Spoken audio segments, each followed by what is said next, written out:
So today the text is called Gotta Have Both. Gotta have both. One time, the kids and I and Tammy went to this Asian place in Hampstead, Maryland. And it's on Sundays, the prices are really good. So if 6 of us were going out to eat, it's like $45 for 6 people. So that's a pretty good price to eat out.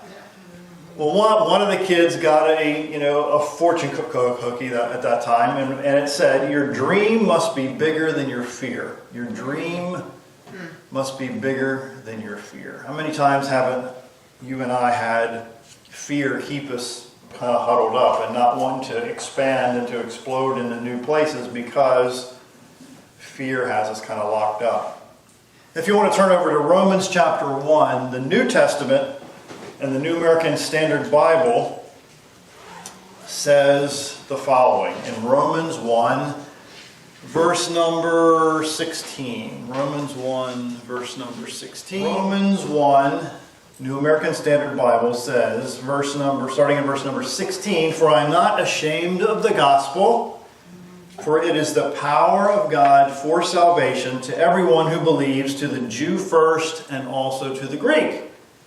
For in it the righteousness of God is revealed from faith to faith, as it is written, but the righteous man shall live by faith." Now if you flipped over your iPads to the Living Bible, it's the same exact text. At the very bottom of that last verse, it says, "The man who finds life will find it through trusting God." And I don't know about you, but trusting God for me is really hard. For those who don't know, I've been in the church since I was, about that big, since about 2 years old in the church. But it's a whole different ingredient of your life being in the church and being part of the church and having the church in you, or having God in you. Amen. There's a quote I want to be using, 3 words I'll be using during the course of this text. And they are, belief has feet. Belief has feet. You're going to see by the end what I'm talking about, how belief, your belief and my belief, should have actions behind our words. Pope Francis said, "These are the 2 conditions in order to follow Jesus. You have to hear the Word of God and put it into practice. This is the Christian life, nothing more. To hear it and then do something with it." It's a whole different situation when you hear something and then hold on to it and not let it grow and not multiply upon it and then doing it. Stephen Cole writes, "A man has just put the last touches on a fresh concrete driveway. He went inside to enjoy a glass of lemonade when, to his horror, a neighbor boy was playing in the fresh concrete. He went outside and yelled angrily at the boy, and after he had fixed the concrete, he yelled at him again. He said, 'I thought you loved little boys.' The man replied, 'I love little boys in the abstract, but I don't like them in the concrete.'" How many times haven't we really, when we read the Bible, we kind of look at it from a certain point of view, but when it gets practical, when we have to practically put it into practice, it's a whole different story. The scripture says to love your enemies. There is no way I've mastered that text. There is so much more in this Bible here that I should have mastered by now. I'd say about 98% of it I haven't mastered. I don't know about you. I try to master it every day, and I try to do what it says in Isaiah, and I try to do what it says in St. John. But when the rubber meets the road, when times get really difficult, when stress gets really high, I'm not so sure if I really get it. It's like the guy with the concrete.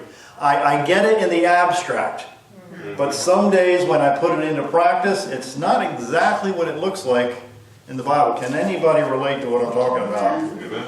Doing stuff and saying and talking about stuff is a whole different ballgame. My wife homeschools a few of the kids, and sometimes you can talk the talk, but until you put to practice what you're taught, you don't really know it until you can teach it, until you can do it consistently. It's a whole different ballgame.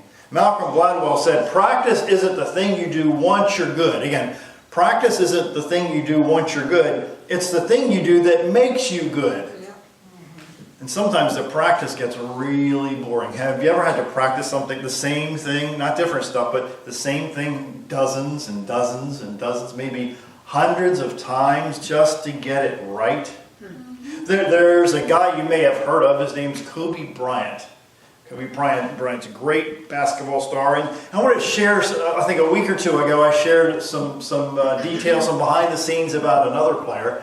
But the theme today is really to show you that you don't just get to the top. You crawl, you scrape, you climb, you drag yourself to the top. So a guy named Carlos Boozer reflects on the 2008 games, and he said, you know what it was for me?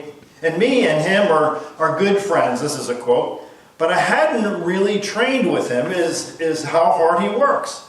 We saw his dedication to the game. We would get to the gym, lift weights, and would go over to the gym, get shots up before practice, go through the whole practice, and that was routine every day. In other words, he got there before everybody else. He says, he's not great by accident, is my point. He puts the work in, and I think what I learned about Kobe is he's hungry. He's so hungry to be good. He puts the work in. I just think his hunger, I just think his hunger and determination is what I was most impressed with. His hunger and his determination. I'll say it again. Belief has feet. You can say all day long that I want to do right. I want to do good. I want to be a blessing to other people. I want to help people out. But when it really boils down to the nuts and the bolts and where the blacktop meets the blacktop, I mean, it is really what you do, not by what you say. A guy named Jim says, Kobe from day one is just the hardest working player I've ever been around. He just does an unbelievable job. He came in, he worked out before practice and practiced harder than anybody else, then worked out afterwards and continued the whole trip. The first trip, we're qualifying, and then Olympics themselves. He just is an unbelievable competitor and gives 100% every day. I would dare say, I would guess, I don't know for sure, but I would guess that some of us in this room don't give 100% every day. I would go a step farther than that. I would say that most of us don't give 100%, maybe a fraction of the time that we should be given 100%. When those who really reach the top, I found in my readings and my studies, give 100% all the time. Because when you give 100% all the time, you get a whole lot faster than the people who give 50% once in a while. Does that make any sense at all? Mm-hmm. Believing and doing stuff have to go hand in hand. Believing and doing stuff has to go hand in hand. One day, a news reporter was interviewing Will Smith. Will Smith is an actor and a producer and a well-known individual in the acting field. He said, quote, he says, I've never really viewed myself as particularly talented. He says, I viewed myself as slightly above average in talent, and where I excel is ridiculous. He says, it's sickening. It's sickening work ethic. You know, while the other guy's sleeping, I'm working. While the other guy's eating, I'm working. And he goes on to say some stuff that I can't repeat from the pulpit. But in other words, the point is that he works harder than most. Mm-hmm. And it seems consistent across the board, whether it's in Scripture or whether it's current days, that the ones who work the hardest and the smartest get farther faster. So again, I'll say it again, belief has feet. Turn with me over to 2 Corinthians chapter number 5. 2 Corinthians, New Testament, chapter number 5, starting in verse number 6. 2 Corinthians 5, starting in verse number 6. It says, therefore, always being of good courage, and knowing that while we are at home in the body, we are absent from the Lord. Verse 7. For we walk by faith and not by sight. We are of good courage, I say, and prefer rather to be absent from the body and to be at home with the Lord. Therefore, we also have as our ambition, whether at home or absent, to be pleasing to Him, to God. For we must all appear before the judgment seat of Christ, so that each one may be recompensed for his deeds in the body, according to what he has done, whether good or bad. Now let's modernize that to the Message paraphrase, if you will, verse 6. That's why we live in such good cheer. Same text. You won't see us drooping our heads or dragging our feet. Cramped conditions here don't get us down. They only remind us of the spacious living conditions ahead. It's what we trust in but don't yet see that keeps us going. Let me repeat that. It's what we trust in but don't yet see that keeps us going. Do you suppose a few ruts in the road or rocks in the path are going to stop us? When the time comes, we'll be plenty ready to exchange exile for homecoming.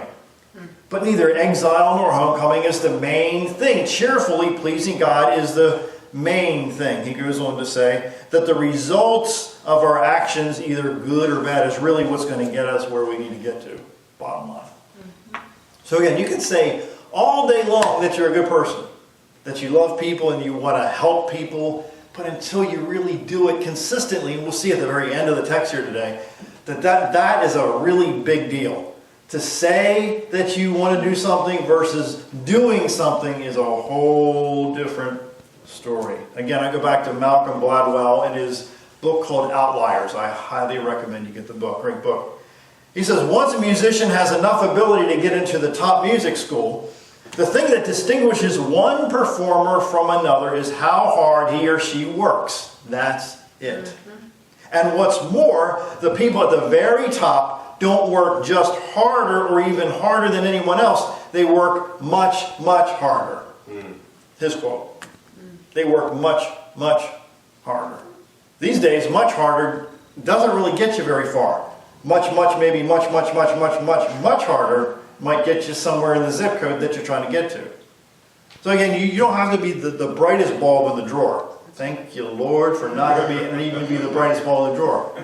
But if you work hard than the ones who think they have all the answers, who's going to go farther faster? You are.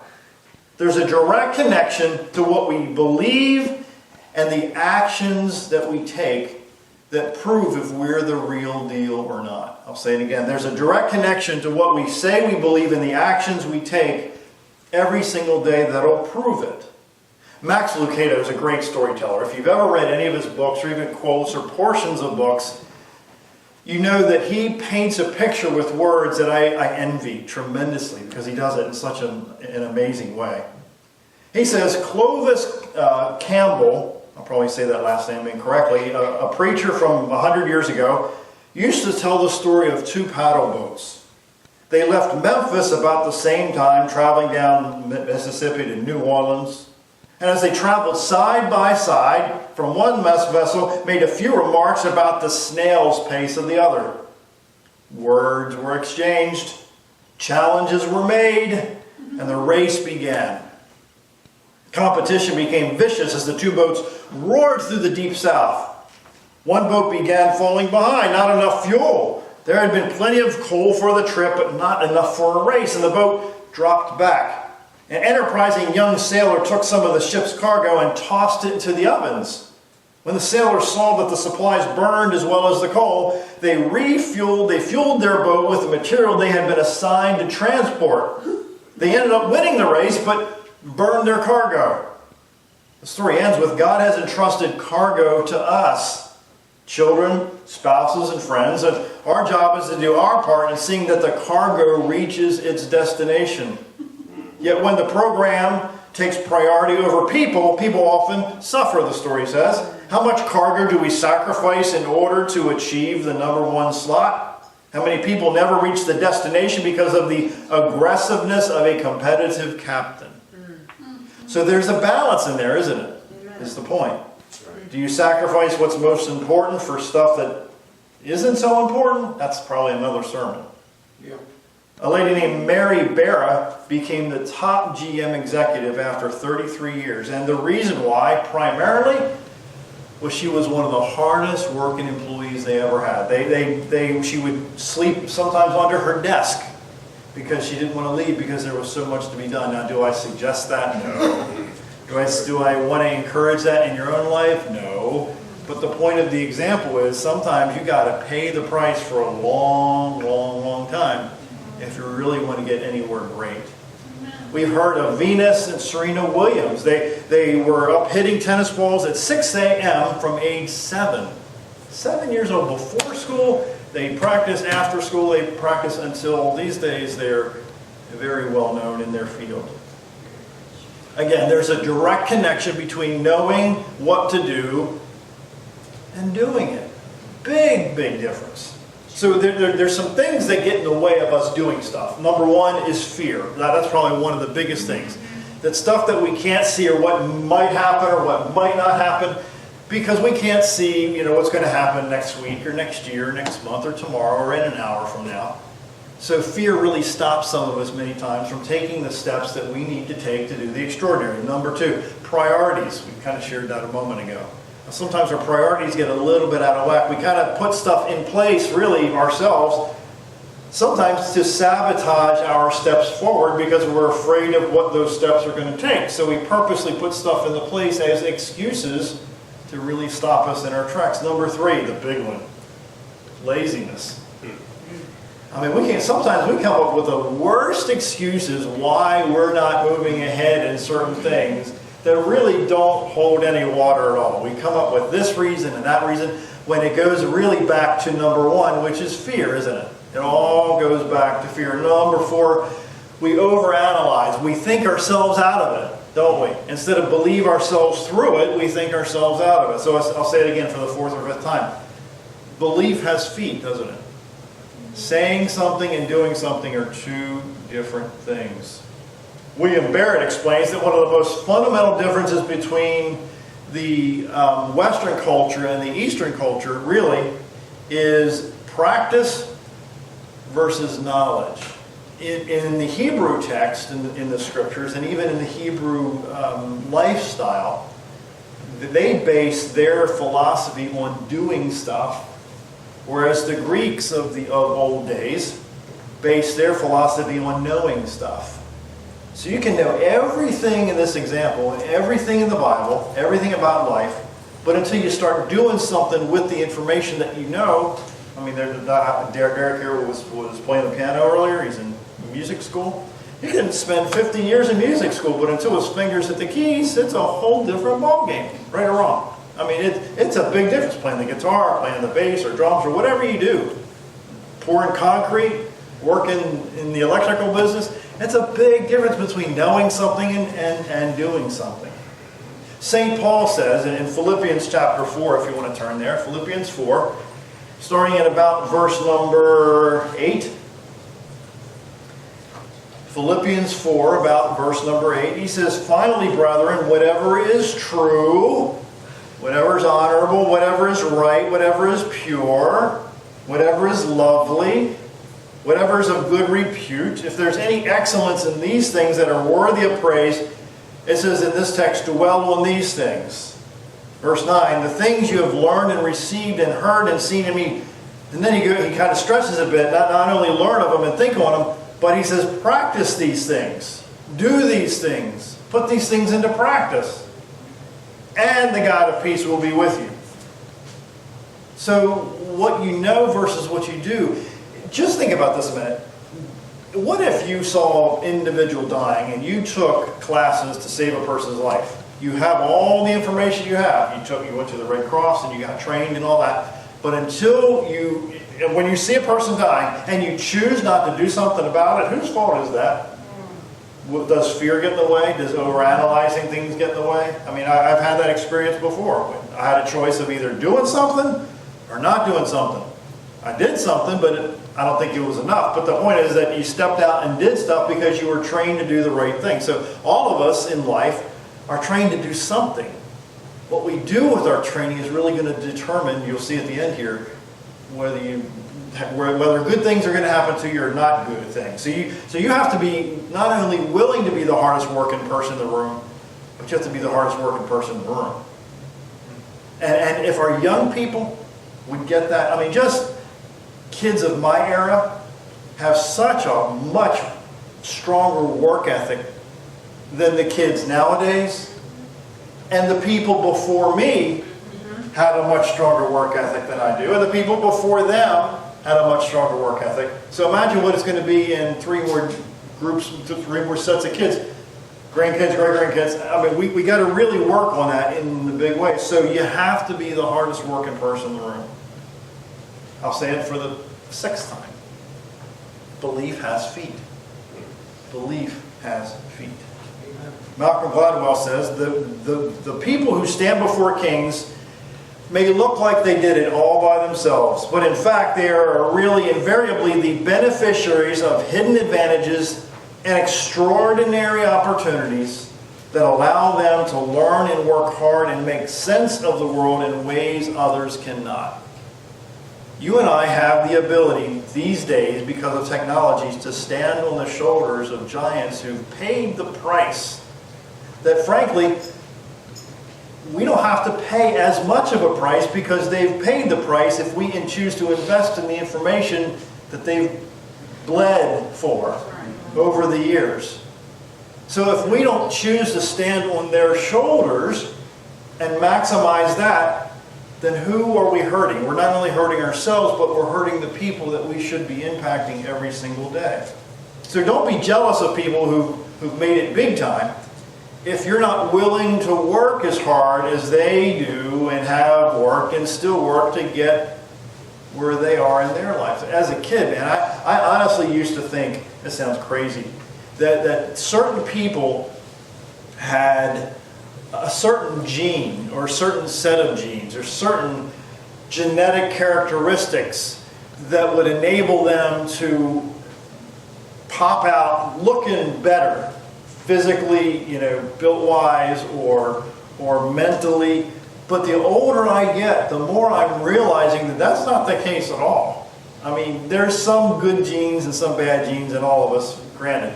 But those of us who choose to maximize what we have are the ones who really get places. And those of us who choose not to, they're left in the dust. And I don't know about you, I have a quote on my desk, something to the effect of that, if I don't make dust, I'm going to eat dust. It's just a little reminder to me. Just if I don't make dust, I'm going to eat dust. The other day I was at Marshall's, and I don't know if I'll edit this out or not, but I came up with this little, in fact I almost called you, WWDB. What would Derek buy? Because Derek likes to shop at Marshall's. So I'm walking in, and I haven't been in Marshall's for a long time, probably, I don't know, a year or two. And I was just looking around thinking, well, WWDB. So I'm looking through the lens of what would Derek buy. So anyway, well, I got a shirt. But then I also found, on clearance, by the way, a clock, one of those sand clocks where you turn over. And guess where I have it right now? I have it on my desk, not where the sand's going out, because that'll really depress me and stress me out. But I have it flipped over just as just a little reminder that we're only here for a period, for a time. And time goes by so fast, and sometimes I lose track of time. I get distracted here, distracted there. So this is a little reminder to me that I need to stay focused. So how many times haven't we lost, let me use a better word, wasted years and years and years of our lives because we got distracted? Or we allowed those things I shared earlier, fear and overanalyzing and intimidation, all this other stuff, keep us from consistently putting the beliefs that we really have been trained in or trained under into practice. 1 Thessalonians chapter 1 says, just a little piece in verse 3. It says, constantly bearing in mind your work of faith and labor of love and steadfastness of hope. 1 Thessalonians chapter 1. Again, constantly bearing in mind your work of faith and labor of love and steadfastness of hope. I can say all day long that I want to help you and I love you and if only I had this, I would do something. The more I read stuff, the more I realize that, it's not what you have, it's what you do with what you have that will determine how you're going to impact people in your own life. Over in James chapter 1, New Testament, James chapter 1, let me kind of get to the nuts and bolts of this text here. Let's scroll down to chapter number 2. James chapter number 2. Scroll down to about verse number 19. This you know, my beloved brethren, but everyone must be quick to hear, slow to speak, and slow to anger. Didn't I mention, I don't know if this is on the tape or not, but I haven't mastered 98% of this stuff in here. Well, this is one of those things right here. For this you know that you must be quick to hear, slow to speak, and slow to anger. Verse 20. For the anger of man does not, for the anger of man does not achieve the righteousness of God. Ouch. Therefore, putting aside all filthiness and all that remains of wickedness, in humility receive the word implanted, which is able to save your souls. But it doesn't stop there. Verse 22. Listen, this is where it always grabs me. Verse 22.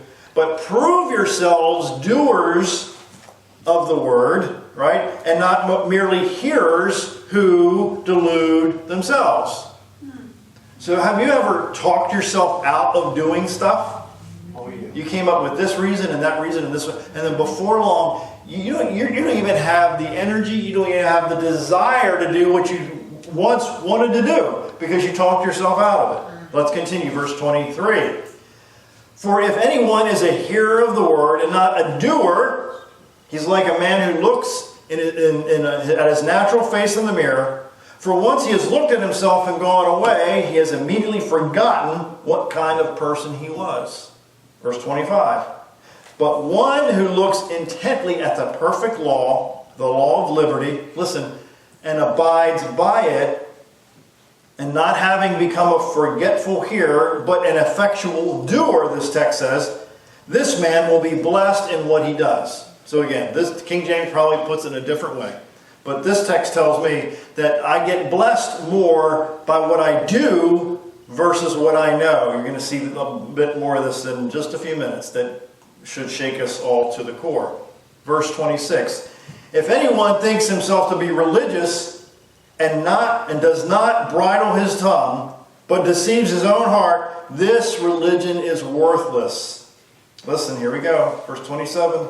Pure and undefiled religion in the sight of our God and Father is this, to visit orphans and widows in their distress and to keep oneself unstained by the world.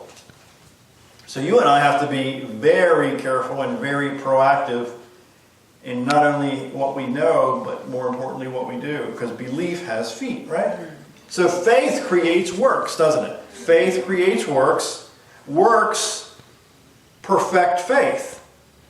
So the more you do, the stronger you get. So the less you do, the common sense would be the weaker you get, right? So deeds go hand in hand with prayer and faith, don't they? Deeds go hand in hand with prayer and faith. So there's really a practical harmony, isn't it? When you do, your faith grows. When you don't do, your faith goes down because you get weak. You get lackadaisical, right? Over in James 2:26, it says we can talk the talk all day long, but unless we do the stuff, really, this is a paraphrase, of course. Unless we do the stuff, it doesn't really matter. I can talk all day that, I need to stay in shape, but until I proceed daily or almost daily to stay in shape, then that's a bunch of hooey. Or if I need to eat right, and if I need to leave the Twinkies alone, or need to leave the chips alone, it's all talk. Saying stuff and doing stuff are two different things. So faith should create good deeds, right? I'll say it again. Faith should create good deeds. Life has a way of getting our priorities all out of order. Have you ever had your priorities get way out of order? Like big time out of order? Share a story. A story about a prosperous young investment banker who was driving his new BMW on a mountain road during a snowstorm. As he veered around one sharp turn, he lost control and began sliding off the road toward a steep cliff. At the last moment, he unbuckled his seatbelt, flung open his door, and leaped from the car, which then plummeted to the bottom of a ravine and burst into a ball of flames. Although he had escaped with his life, the man suffered a ghastly injury. Somehow his arm had been caught near the hinge of the door as he jumped off and torn off at the shoulder. Passing truckers saw the accident in his rearview mirror and pulled his rig to a halt and ran back to see if he could help. When he arrived at the scene, he found the banker standing at the roadside looking down at the BMW burning in the ravine below. Incredibly, the banker was oblivious to his injury and moaned, "My BMW, my new BMW." The trucker pointed to the banker's shoulder. You've got bigger problems than your car, brother. We've got to find your arm. Maybe the surgeons can sew it back on." The banker looked at his arm and paused for a moment and groaned, "Oh no, my Rolex, my new Rolex." Sometimes your priorities get really, really, really messed up. Now that's a silly story. It probably never happened. In fact, I can almost guarantee it never happened. But you and I are kind of walking in the same boat some days. When you look at it from up here, the stuff that we do that isn't very important is pretty dumb stuff. Wasting weeks and months and years of your time if you accumulate all that stuff in one row. We're wasting a bunch of time here. Turn over to Matthew chapter 25. This is where it gets really, really hairy with me in a big time. Now, this may not affect you at all, but it's been really slamming me in the head, to be very blunt with you and very honest, for months. And I've been fighting sharing this. I didn't want to share this because I thought, man, this is good. Right at this point in this sermon, it's going to get really ugly. It's going to get really offensive. And maybe they're going to think that I'm pointing fingers at them. But I'm not, because I'm really pointing fingers at me, because I'm no different than you, and you're no different than me. Matthew chapter 25, Living Bible, if you want to turn there. It really kind of grabbed you a different way from the Living Bible. Matthew chapter 25, starting in verse number 31. It says, now this is Christ talking. "But when I, the Messiah, shall come in my glory, and all the angels with me, then I shall sit upon my throne of glory. And all the nations shall be gathered before me, and I will separate them, the people, as the shepherd separates the sheep from the goats, and place the sheep at my right hand and the goats at my left." Verse 34. "Then I, the King, shall say to those at my right, Come, blessed of my Father, into the kingdom prepared for you from the founding of the world. For I was hungry, and you fed me. I was thirsty, and you gave me water. I was a stranger, and you invited me into your homes. Naked, and you clothed me. Sick and in prison, and you visited me." Did you listen to those words? Again, "For I was hungry, and you fed me. I was thirsty, and you gave me water. I was a stranger, and you invited me into your homes. I was naked, and you clothed me, and sick and in prison, and you came to visit me." Now, verse 37. Let's keep going. "Then these righteous ones," anybody know any righteous people in quotes? These people who think they're all that, "will reply, Sir, when did we ever see you hungry and feed you, or thirsty and give you anything to drink? Or a stranger and you help me, or naked and clothe you? When did we ever see a sick person or in prison and come to visit you?" Verse 40. "And I, the King, will tell them, when you did it to these my brothers, you were doing it to me. Then I will turn to those on my left and say, Away with you, you cursed ones, into the eternal fire prepared for the devil and his demons. For I was hungry, and you wouldn't feed me. Thirsty, and you wouldn't give me anything to drink. I was a stranger, and you refused me hospitality. Naked, and you wouldn't clothe me. Sick and in prison, and you didn't visit me. Then the Lord will reply, Lord, when did we ever see you hungry or thirsty or a stranger or naked or sick or in prison and not help you?" Verse 45. "And I will answer, when you refuse to help the least of my brothers, you are refusing to help me." Does that grab you by the tonsils and rip them out the hard way or not? Verse 46. "And they shall go away into eternal punishment, but the righteous into everlasting life." Again, there's a direct connection to going to hell and not doing stuff to help other people. That's how I read that text. You can sit in church all day long and say, I've been born again. I've asked Jesus to forgive me of all my sins. That's a great first step. But what are you doing beyond that?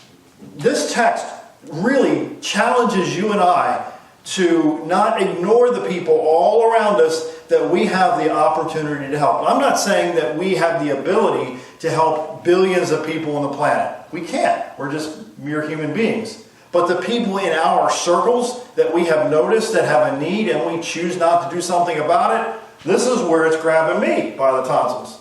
Because there's people that I, frankly, over the years, have ignored because I didn't think I had the capacity to help them, or I didn't think that what I could do would make a difference at all. But I found that the little things that seem little to you are big, gigantic things to people that are hurting. So when you think that your little bit of help won't matter, guess what? It really matters. Amen.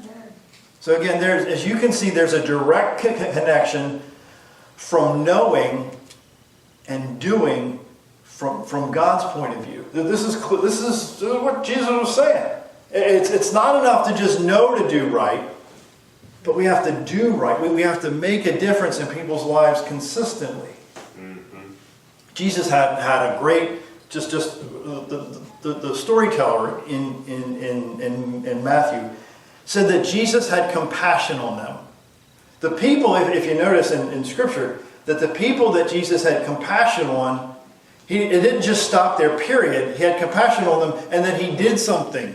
He healed them, he fed them, he cured them, he picked them up. He did something when he felt compassion on them. Imagine what our world would be if Christians, and I use that in loose quotes here, if Christians did something when they noticed somebody hurting around them. What a different world we would be in right now. Jesus felt the limp of the crippled person, as Max Lucado describes it. He felt the hurt of the deceased. In fact, the actual Greek text said that Jesus felt their pain in his gut. And I can get into much more detail about that. But the point is that he felt their pain, right? He felt the loneliness of the leper, that nobody wanted to be around. He was embarrassed. He felt the embarrassment of the sinners, that they didn't feel qualified to even approach Jesus. But many times Jesus, if you recall, went to the sinners, those that weren't religious, to make a difference in their lives. It's true. Here's a story that Max Lucado shares. He says, when I was in high school, our family used to fish every year during spring break. One year, my brother and my mom couldn't go. So my dad let me invite a friend. I asked Mark. He was a good pal and a great sport. He got permission from his parents, and we began planning our trip. Days before heading out, we could already anticipate the vacation. We could feel the sun warming our bodies and as we floated on the boat. We could feel the yank of the rod and hear the spin of the reel as we wrestled the white bass into the boat. And we could smell the fish frying in an open skillet over an open fire. We could hardly wait. Days passed like cold molasses. Finally, spring break arrived. We loaded our camper and set out for the lake. We arrived late at night, unfolded the camper and went to bed, dreaming of tomorrow's day in the sun. During the night, an unseasonably strong north wind blew in. It got cold fast. The wind was so strong that we could barely open the camper door the next morning. The sky was gray. The lake was a mountain range of white-topped waves. There was no way we could fish in that weather. No problem, we said. We'll spend the day in the camper. After all, we have Monopoly and we have Reader's Digest. We all know a few jokes. It's not what we came to do, but we'll make the best of it and fish tomorrow. So we huddled in the camper, and with a Coleman stove and a Monopoly board, we three fishermen passed the day indoors. The hours passed slowly, but they did pass. Night finally came, and we crawled into the sleeping bags, dreaming of fishing. We were in for a surprise. The next morning, it wasn't the wind that made the door hard to open. It was the ice. We tried to be cheerful. No problem. We mumbled, we can play Monopoly again. We can reread stories in Reader's Digest, and surely we know another joke or two, but as courageous as we tried to be, it was obvious that some of the gray had left the sky and entered our camper. I began to notice a few things I hadn't seen before. I noticed that Mark had a few personality flaws. He was a bit too cocky and about his opinions, and he was easily irritated and constantly edgy. He couldn't take any constructive criticism, even though his socks did stink. He didn't think it was my business to tell him. Just looking out for the best interest of my dad's camper, I defended, expecting Dad to come to my aid. But Dad just sat over in the corner reading. I thought, where is he when I need him? And when I began to see Dad in a different light, when I mentioned to him that the eggs were soggy and the toast was burnt, he invited me to try my hand at the portable stove. Touchy, touchy, I said to myself. Nothing like being cooped up in a camper with someone to help you see his real nature. It was a long day. It was a long, cold night. When we awoke the next morning to the sound of sleet slapping against the canvas, we didn't even pretend to be cheerful. We were flat out grumpy. Mark became more of a jerk with each passing moment. I wondered what smell of ignorance I must have been in when I invited him. Dad couldn't do anything right. I wondered how someone so irritable could have such an even-tempered son. We sat in misery the whole day, our fishing equipment still unpacked. The next day was even colder. We're going home. Were my father's words. No one objected. The story ends with, I learned a hard lesson that week. Not about fishing, but about people. When those who are called to fish don't fish, they fight. Let me say that again.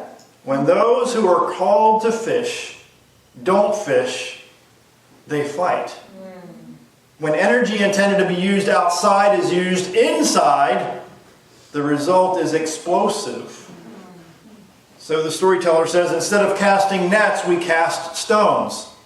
Instead of extending helping hands, we point accusing fingers. Instead of being fishers of the lost, we become critics of the believers. So rather than helping the hurting, we hurt the helpers. So I end with, belief has feet, doesn't it? So if you want to make a difference in the world, do stuff to help people every day, and that's what gets God's attention.